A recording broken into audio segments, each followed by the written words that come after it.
Welcome back to the channel. William here with East Mesa Urban Homestead.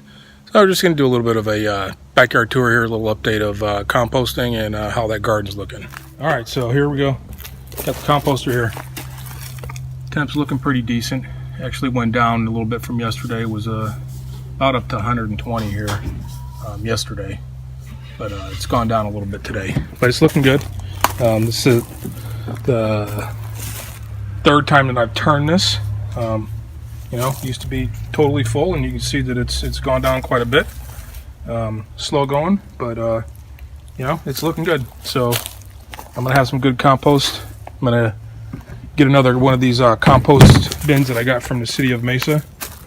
So you know, these are turning out to be really good deals here. They're free, $5 delivery fee, and you know, all they are is just garbage cans that they've cut in half or whatever. Probably the wheels broke off of them, and you know, they drill some holes in the sides here, and they deliver them for $5. So it kind of helps cut down on the landfill use here. Let's go over here and check this out. Got this tumbler here. It's still looking good. I just put some stuff in there the other day. It's looking good. This is probably gonna be done in about another month or so. But give this a little tumble here. I give it a good 2 or 3 tumbles here every time I turn it, every 3 or 4 days. But it's got quite a bit in it. It's I think, if I remember right, this is maybe an 18-gallon, but I'm not really sure. All right, so let's go over here and check out this garden over here.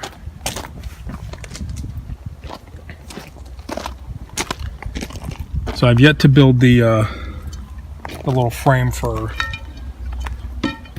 the tomatoes and stuff right here, but everything's looking pretty good. So I still need to build the frame around here so this sets a little bit better. Some of the plants here, they're you know, this material's right against that freeze cloth, but they're looking pretty good. All these over here on this, these are the purple tomatillas. Those have all flowered. I don't see any fruit growing on them yet, but actually I do on a couple of them back there. And these are the meat steak tomatoes. They're doing okay. And then these are all jalapenos in this row right here, and they're not doing too good. You know, I've grown them before, but in pots, never in the ground. This is my first real garden here in Arizona. But you know, they're doing pretty good. Let's take a look over here.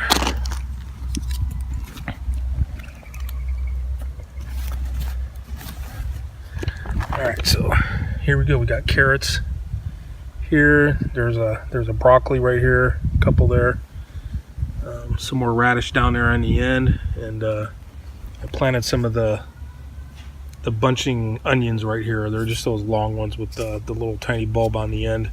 Kind of eat like with dips and stuff like that, but I planted a whole bunch of those down in here, and they're looking pretty good. I just planted those like about 10 days ago, so they're still pretty immature. These are all looking pretty good over here. Strawberries. Those down there in the end, not doing so well. I got a few stray tomatilla tomato plants here, there, and you see this one's got a big old flower on it. And these right here, flowering, all these are flowering.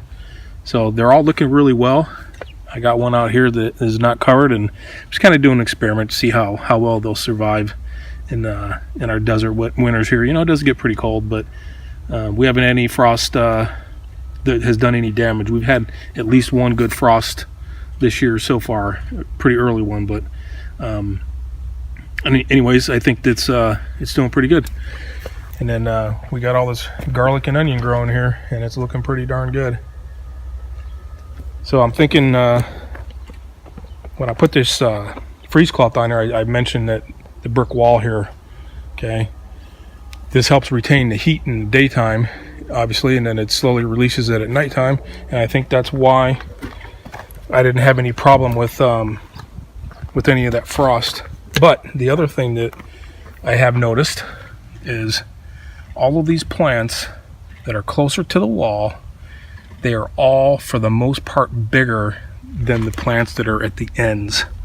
Okay, you see this tomato is pretty good size.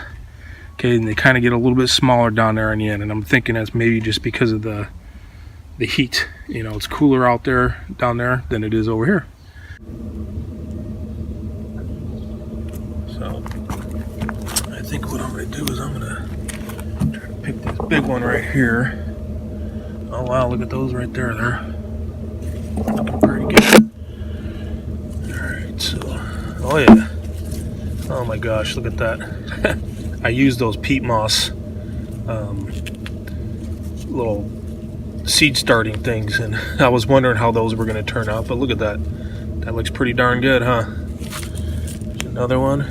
Nice looking radishes. I didn't thin these out when I planted them, so got some of those small ones in there too. So I'm gonna take these right here for right now. Good looking radishes, and my wife is making some pozole, so we're gonna go in the house. I'm gonna clean these up, and we're gonna have these with the pozole.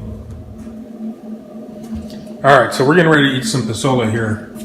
So what pozole is it's kind of like almost like menudo, except for it doesn't have the meat in it is different. This one has pork in it, and it's got the hominy in it, and it's we put cabbage in it and the radish. So this is the radish out of the garden. We also put some chili in it. So this right here doesn't have any chili in it right now.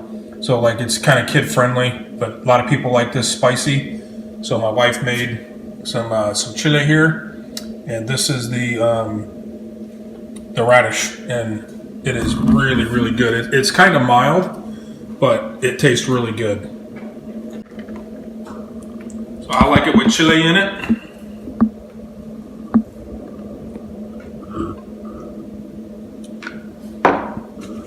So until next time, I'm out here.